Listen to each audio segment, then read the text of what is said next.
Welcome back to another Members Early Access video. As always, I want to greatly thank all of my channel supporters for helping me do what I do, and I want to especially thank my Super and my Supreme supporters. Starting off with my Super supporters, which is Notif, David Millerant, Supreme Bugs, Chaz Weber, and Coping or Cooking, and my Supreme supporters, Skonka, Caleb Barlow, and Bionic Ninja.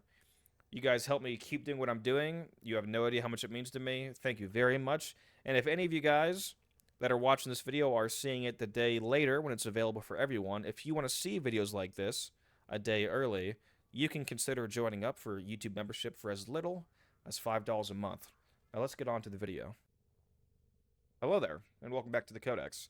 Today we're going to be talking about Nezha, one of my favorite Warframes, and a frame that scales exceptionally well as you progress through the game. He has a very low investment build available to him, or multiple builds available to him that are very good and make him one of the strongest choices in the earlier game. And then as you progress through the game and you have more resources available to you, more expensive mods, for example, you're able to spend more endo, you get prime mods, archon shards, etc. You're able to really scale up the power of this Warframe. So let's go ahead and hop into the build, starting off with what his abilities do, and take a look at that. So here we have his ability screen, starting off with Firewalker. This makes your feet basically be lit on fire, and as you run around, you leave a trail of fire behind you, and this can cause some light crowd control effects against enemies that are lit on fire as they kind of flail around. You also do get a small amount of heat damage, not a super relevant amount, and of course, since you are proccing heat, you do get that up to 50% armor strip. This, later on in the game, is usually the ability that you will replace, and we'll talk about that once we get to it. Now, Blazing Chakram, on the other hand, is an absolutely incredible ability. You throw this, it does some damage, of course. If you charge it up, it'll pierce through enemies and go in a straight line forward and back to you. So if there's like 6 guys in front of you and you charge through, you can hit all of them rather than it bouncing off the first enemy. Any enemy that this hits applies a damage vulnerability, which basically means that they take massively more damage. The baseline is 100, and you can see on this build it goes up to 170%, so they take almost triple damage. And they have a guaranteed chance to drop health orbs, which is nice for survivability, especially early on in the game where health tanking is actually really good. And they have a much higher chance of dropping energy orbs. So this is a very good sustain ability as well as a damage multiplier. And a fun fact about Blazing Chakram is that if we skip to the 4th ability, Divine Spears, this ability, it impales nearby enemies on spears around you, so it's very solid crowd control, but also any enemy that is up on a spear, every time that they're hit by a Blazing Chakram, the Chakram will multiply itself, divide itself off of speared enemies, so that you throw your Chakram out, you hit a guy, turns into 2 Chakrams, and go from a 2 to 4 to 8. It can turn into a ton of Chakrams that fly around and make sure everybody is affected by all of the Chakram debuffs when you synergize that with the Divine Spears. And now the bread and butter ability of this frame, Warding Halo. This ability is effectively a 90% damage reduction. When you cast it, you get an extra pool of health that is generated based off of both your power strength, armor, and the amount of damage that you absorb in the first few seconds, which gets added to its health. Now, 90% of the damage that you take is actually redirected to the shield, which is why it's basically 90% damage reduction. So only 10% of the damage that comes at you, you're actually taking as long as you have Warding Halo up. And especially early on in the game, this is a great bonus, this ability also makes you status immune, so people can't light you on fire, they can't slash proc you, any of that. One of the most important things that does is that for those of you that aren't aware, being knocked down, or rather the effect of knockdown itself, actually counts as a status effect. So if you have status immunity, you're also immune to being knocked down. This is very important for 2 reasons. This means that enemies, of course, can't knock you down, which is what comes to mind first, I imagine. Like, for example, the Fire Xmas enemies that have the pulse of fire that comes out from them and that knocks you down every single time. You won't get knocked down from that. But also, this means that you can use area of effect explosive weapons that would typically knock you on your ass, and if you have this up, you can shoot it right at your feet, and you'll be fine. So once you start unlocking and leveling up and modding out your AoE weapons, you can use them on Nezha and not have an issue of constantly knocking yourself on your ass. Now let's hop in to the actual build here, starting off with the quote-unquote noob build for Nezha. So here we are in the new player build for Nezha. Now, Dreamer's Bond was an aura that was added sometime this year, I think, fairly recently. You're able to get this aura almost immediately via the Earth to Venus junction. So this is a aura mod that everyone can get, and the polarity for this aura is a global polarity. Basically, it's an aura forma polarity. So this can go on any frame, and it'll always give you plus 14 capacity, along with the actual effect it gives, which is the 0.3 energy regen and the 1.5 health regen. So this is a absolute godsend for new players in terms of modding out your new Warframes. So since it says the new player build, we're not using any prime mods, we're using no arcanes, and nothing is even maxed out in terms of the rank 10 mods. You'll notice that my steel fiber, my vitality, and my transient fortitude are all only rank 7. This is to save on endo and modding capacity. Although, fun fact about this build, if you did somehow have the endo to max all these, it actually fits, as you can see here, and you would of course get a health, armor, and strength buff from maxing out those 3 mods. But let's go back to the main build here. So basically, Nezha, what he prioritizes is that you of course want health and armor because this is a health tanking frame, and this armor is double dipping in terms of its usefulness because this of course gives you the regular effect that armor gives, which is that it makes your health stronger. So this essentially just synergizes for the standard health tank capabilities that armor gives. It just makes your health stronger. But also, the third ability, Warding Halo, actually scales with armor and power strength. So you can see here, it says that the... it doesn't actually say it here, does it? No, here we go. Damage absorption, 3,166. Now, if you go to the B build that has slightly more armor, it now says 3,700. That's both because of the extra strength from Transient Fortitude and the extra armor from Steel Fiber. So this build is using regular Intensify, regular Continuity. Again, no prime mods, none of that. Hunter Adrenaline here. This is a very easy mod to both acquire yourself if you want to from the ghoul enemies on the plains, or it is incredibly cheap for Platinum. An amount of Platinum that any player can make, even a new player, by the most simplest of farming methods. In terms of Platinum. This mod is literally less than 5 plat, so if you need to buy this, it's almost free. Or probably would be free if you join a clan and just ask a nice higher level player in your clan for one. They probably have 100 of them, and they'll just throw one your way. So this is the starter Nezha build. Let's go ahead and hop into a standard non-steel path mission in the Void. Now, just to show how tanky that this frame is, we're going to hop into the Mott survival in the Void, which is potentially the hardest mission on the regular steel path because the enemies there actually have a triple damage modifier. Now, just so that you guys don't think that I'm going to carry this frame with super high-end weapons, I'm not. We're using a new player build for the Heck, the Atomos, and the Zorus. This is no Catalyst, no Forma. This is just mods you can fit on from it just being rank 30. Now, I'm able to fit these mods on without being rank 30 because I'm a master rank 30 or higher level player, so my unranked items actually have max capacity, but typically you would need to be rank 30 in these weapons to fit this. So you can take a look at this. These are all very acquirable mods for newer players. Again, nothing prime here, nothing crazy. And speaking of no Catalyst, this Nezha build is no Forma and just a reactor. So the only thing that this Nezha build takes is a reactor. That's it. So you just slap a reactor on, get it to max rank, and that makes this build possible. No Forma whatsoever. Let's go ahead and hop into that Mott survival and show how crazy good that this is for new players. Alright, so here we are in Mott survival in the Void. Now this is only a level 45 mission, so it's not the highest in the regular star chart. That would be a conjunction survival around level 100. But the enemies here do deal triple damage, so they scale much harder than you would expect starting off.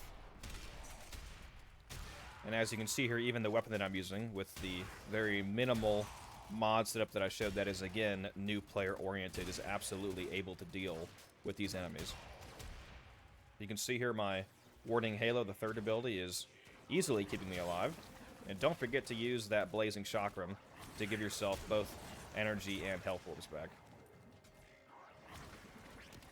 Especially those energy orbs to make sure you have the energy sustain that you need to recast your third ability whenever it goes down. Let's go with Wealthy Atamos here, just to show that off.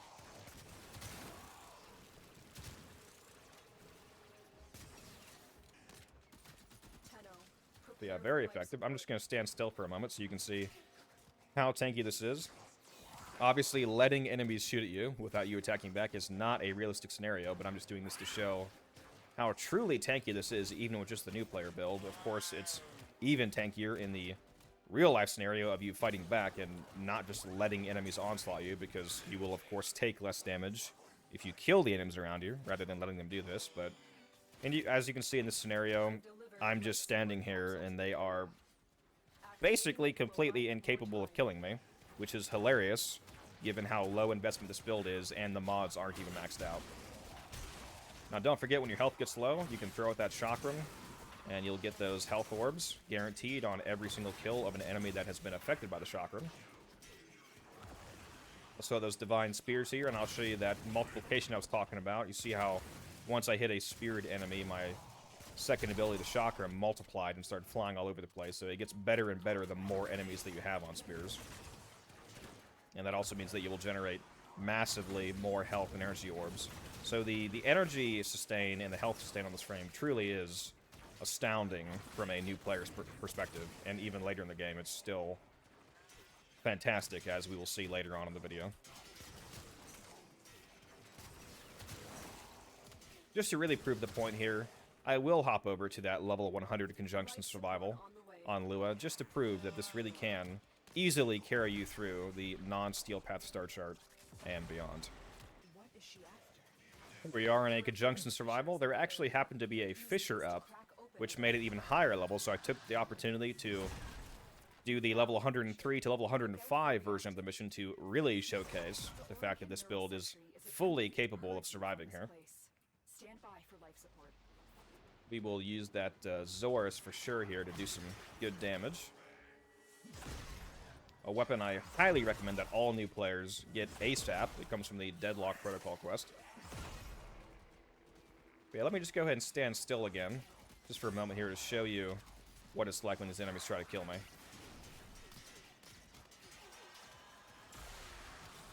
Now, of course, I'm not going to let that Jade Light hit me, because that will kill me.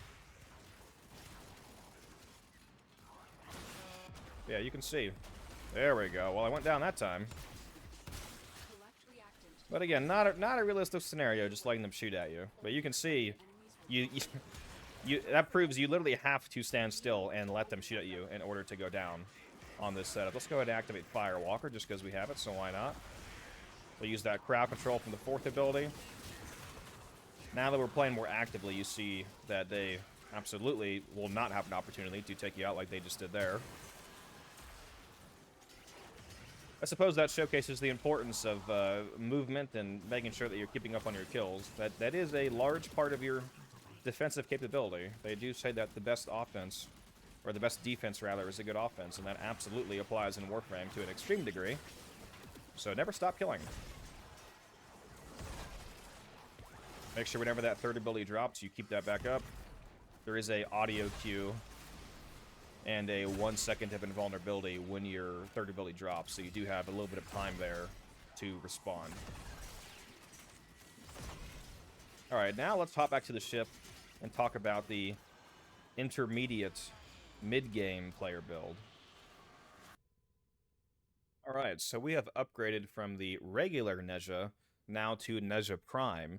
We're now assuming that you're a little farther in the game, you had maybe some more platinum, some more resources available to you, access to better mods, the ability to spend more endo, all those kind of things. But we're still not going to the extremes here, so I've limited myself to only being able to put 2 Forma on the build. So now instead of just a reactor, it's a reactor and 2 Forma. We're assuming that you have some access to some Prime mods, some better mods, some more resources, and now we also have Arcanes on the build. Although I did ensure that these are arcanes that are easily farmable, not at all hard to get. So that's Molt Augmented and Arcane Blessing. The gist of these 2 arcanes is that Molt Augmented, after 250 kills, will give you an additional 60% power strength. And Arcane Blessing, after you pick up 50 health orbs will give you up to 1200 more max health. And if you remember, the second ability, Blazing Chakram, makes every enemy affected by it drop health orbs. This is incredibly fast and easy to stack, and on a frame that has, you know, decent armor and the 90% damage reduction that Nezha has, and the adaptation that we're now including in this build, that extra 1200 health really carries you a long way in terms of buffing up your defenses. Now, we're still not using any Archon shards, though, just to show that and prove that here. There's still no Archon shards. We're saving that for the last build. So, we're still using Vitality and Steel Fiber, although we've upgraded from rank 7 now to rank 9. We still have not maxed out any of the mods. So, Vitality, Steel Fiber, and Transient Fortitude, those are all still on here, but they've gone from 7 to 9. We've added the addition of Adaptation, which comes from Arbitrations. You unlock Arbitrations after you clear out the entire star chart, which is also how you unlock Steel Path, or you can buy the mod, of course, from a player. We are now also using Prime mods in the form of Prime Flow and Prime Continuity, but again, we've only put them up to rank 8, so this only costs 10,000 Endo, instead of the 40,000 that it costs to max these out, so this is a large Endo saving as opposed to maxing these out. So like I said, we're still not going to the extreme here yet. Now, we do have Umbral Intensify on. The only reason that this is maxed out is because I don't actually have an extra copy of Umbral Intensify, otherwise I would show myself just using like a rank 8 one again, for example. So for your guys' purpose, you'll probably only have this at like 7 or 8 at this point, just to point that out. So again, that'll save some more Endo. You can finish upgrading it later on, so just pretend this is rank 8, essentially. Now, we also are assuming that you've done a little bit of Deimos grinding, and you have access to Helmuth. So Helmuth gives you access to the ability to put other frames' abilities on other Warframes to replace their abilities, and on this setup here, we have chosen to replace Nezha's Firewalker. If you recall earlier, I said that would be the ability to replace, and what I meant is via Helmuth. So we're not using Rhino's Roar to instead get a 60-ish% damage increase, which will go up once we stack Molt Augmented in-game. So we're tankier, we have more health, more armor, more power strength. We're also using Equilibrium, which is a new mod compared to the previous build. This makes it so that when you pick up health orbs, they give you energy, and energy orbs give you health. So this synergizes incredibly well with Nezha's second ability. And stacking all these defensive buffs together, especially Adaptation, which gives you up to 90% damage reduction, with the Roar being a massive damage increase, you'll see that this is a large utility increase over the first build. And this time, we're going to be showcasing this in Steel Path, so we're upgrading from the regular path to the Steel Path. So we have higher level enemies, they're going to do more damage, they're going to be tankier, but you'll see that this build has no issue taking care of that. So let's hop into a Steel Path mission and showcase that. We're now here at the Steel Path Kuva Fortress. This is on Steel Path. It starts off between level 130 to 140. So these enemies are higher level, they're much tankier, especially with that Steel Path health modifier. And they'll do more damage, of course. But you'll see that this is a 0% issue for this build. We're going to ignore those orange crits, because that's actually my cat making me do that. So don't expect to usually orange crit on this weapon, but that's not the point of this video, so don't worry about that. You can see I lost my halo, so I'm going to recast that. I'm going to make sure I throw my Chakram out here, because again, we're using that Arcane Blessing, so we want to pick up all those health orbs so that we can get that health bonus up. So watch as my max health bonus increases as the mission progresses and I stack up that Arcane towards its max.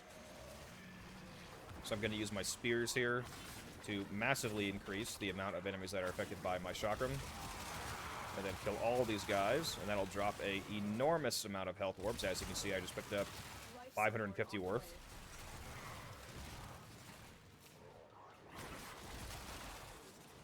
Like, we are at 21 stacks so far for Arcane Blessing, and it caps out at 50, I believe, so we will keep working our way towards that.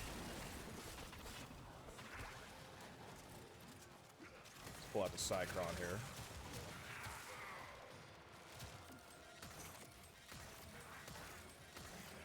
Yeah, you do plenty of damage, especially with the Roar here. I'll reactivate that. That's a huge damage bonus. Especially as that Molt Augmented stacks up, it's going to get higher and higher as you gain that 60% strength increase. You can see the enemies here have really no chance of killing me. I'll stand still again like I did before and just let them shoot at me. Take a look at my health, by the way. I'm at the 1500 health now, and the arcane is still not stacked up all the way. Let's go ahead and skip to when that is stacked up all the way, just to show what that looks like. There we go. Now I have it stacked up, all 50 stacks. You can see I have around 2,000 health. 2,000 health on a frame with adaptation and a damage reduction ability and a pretty good amount of armor is a extremely good health tank setup for, you know, the earlier levels of Steel Path into the few hundreds and whatnot. So again, I'll just sit here. And, yeah, these guys can't kill me. Let's just watch as they painfully try to no avail. They might kill my warding halo, but they're sure as hell not going to kill me. And I can just keep on recasting it. And I have infinite energy. Again, thanks to that equilibrium. And the effect of the chakram, making enemies drop all the health and the energy orbs I need to sustain myself. Let's go ahead and skip ahead to the Acolyte kill here. And we'll see how Nezha fares against an Acolyte on Steel Path. Alright, so we've got an Acolyte on the way. Let's go ahead and recast our third ability. Cast our Roar for the damage bonus. When the Acolyte spawns in, we'll hit the Shocking to apply the damage vulnerability. And there you go. Goodbye. Goodbye, Acolyte. You tried your best. Sorry. Alright, guys. Let's move on to the final build, the Endgame Build, Full Investment Nezha. Here we go. So we have finally arrived at the Endgame Full Investment, no limitations Nezha build. Let's start off with the fact that we now are using Archon shards, and of course, to fit the no limits theme, they're all Tau Forged. We're using 3 Tau Forged Azure shards for an armor bonus. Each of these gives 225, so using 3 of these gives you a total of a 675 armor increase, which again makes both his health tankier and his warding halo tankier. So it's super synergistic on this setup. We're using 1 Tau Forged parkour velocity shard just because it makes him feel better to play. You know, as you move around, it's just a little bit more snappy. And then for a massive damage bonus for your weapons, we're using a Tau Forged Emerald Archon shard, which makes it so that your corrosive stacks, the cap goes up by 3, so you can now go up to 13 corrosive stacks, which is a 98% armor strip, which is super good on something like a corrosive cold Tenet Glaxion build. We are, of course, using that delicious Photon Overcharger augment. We're using Prime Shred on here, which is a login mod, but again, this is a build assuming, you know, higher investment. Maybe you've played the game for a little longer, you've gotten your login reward. You can use all the mods you want, basically. All the Archon shards, all the arcanes. Now, speaking of the Glaxion, we can also assume that you're able to utilize your full loadout to your advantage. So we are using, let's say we're going to use a companion like the Nautilus with Shivering Contagion. This Shivering Contagion mod, this will actually carry over to your weapons, and this will apply to my Glaxion. So my Glaxion, as I'm shooting it, it will freeze whole crowds of enemies extremely effectively. Now, let's look at the actual Nezha build itself. Excellent armaments, operator. Here we are. This is a triple Umbral Ultra Tank setup. So this build uses 2 Umbral Formas, which is, of course, quite the investment, so you better really make sure you like the frame before you do that. We've switched the aura to Combat Discipline, and the reason why we're using that is because we have new arcanes on. We're using Arcane Energize, which is a very expensive arcane to buy, and takes quite a bit to farm if you're going to get it from the actual farming source, which is Eidolons. So again, high investment, and now we're using Arcane Avenger. Arcane Avenger is why we're using Combat Discipline. This is an arcane that says, on damage, you have a 21% chance to increase your crit chance globally by 45%. This is a flat 45% increase. So my Glaxion, with its 60% crit chance, will go from 60 to 105 when this activates. And the self-damage that you take from Combat Discipline is able to trigger this. So every time I kill someone, I basically have a chance to trigger Avenger, since every kill I get will hurt me. Fun fact about this augment mod, this aura mod rather, the 10 damage that it does to you, 9 of that damage is blocked by the 90% damage reduction of warding halos. So you only actually take 1 damage. So it's incredibly synergistic. Now, the fact that we're using three Umbral mods, which again, by the way, all of our mods are now maxed out. We have a huge amount of health and armor, and a lot of that armor is, of course, from those armor Archon shards that we're using. So we are dramatically tankier, and we're going super investment on power strength from having a Umbral Intensify, which is giving 77% because it's being boosted by having all 3 Umbral mods on, and a max ranked Transient Fortitude, and a max ranked Blind Rage. And that negative efficiency is not going to be a problem thanks to the orbs we get from Blazing Shockham combined with the enhanced orb pickup of Arcane Energize occasionally going off. And again, we're still rocking that adaptation because it is a large defensive increase. And we've now also unlocked the Exilus slot, and we've slapped Vigilante Pursuit up there, which gives 30 meters of enemy radar, but the really important part is that 5% chance to enhance crits, which is just a little bit of a DPS increase. And speaking of damage, we are still using Roar. Now let's go ahead and hop into Steel Path level 200 Circulus Conjunction Survival on Lua and see how this performs. Alright, here we are on Lua Conjunction Survival. This is Circulus. Again, it starts off near level 200. And again, this is Steel Path modifiers. We are going to make an absolute mockery out of these enemies. Let's have some fun.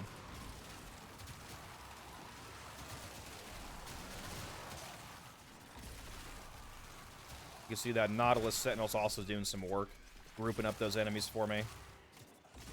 Again, that's another part of advancing your account progress, is you start to utilize more of your whole loadout synergistically together, and your companion is, of course, a large part of that.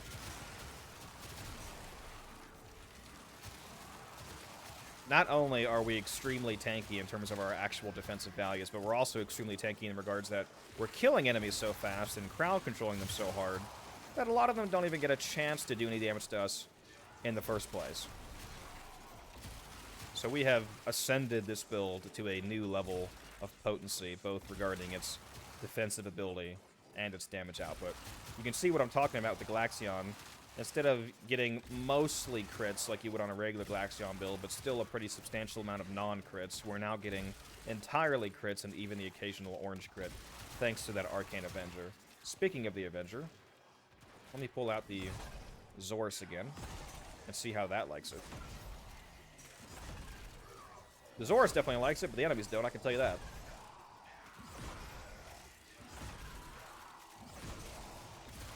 Oh, would you look at that? It's my favorite room in this tile set. Now, these enemies stand no chance of being able to kill this build, and no chance of being able to survive this build. Again, let's use that 4th ability, put enemies up on spears, use the 2nd ability, get those ricochets everywhere, and look at all this health and energy orbs that drop. The sustain, again, on this build is just ridiculous.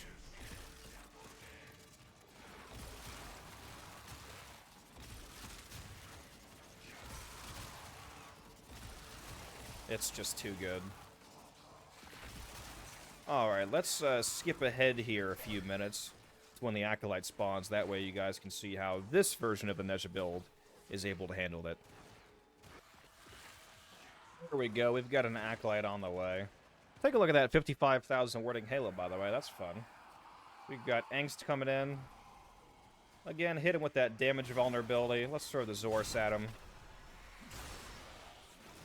Look at that health chunk. Get out of here.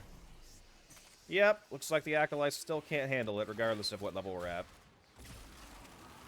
Again, I've had 0 issues staying alive, 0 issues doing damage. That is the scaling power of Nezha, everyone. Let's go ahead and hop back to the ship here. Alright, everyone, so that has been the unified Nezha from start to finish. If you liked the video, if you found it helpful, consider dropping a like and sub. It helps the channel a ton. Again, I want to thank my members for helping support what I do. You keep me going and you allow me to keep on doing it at the pace that I want to keep on doing it. Hope you guys enjoyed the video. Had a good time making it. Hope you found it useful. And I'll see you guys in the next one.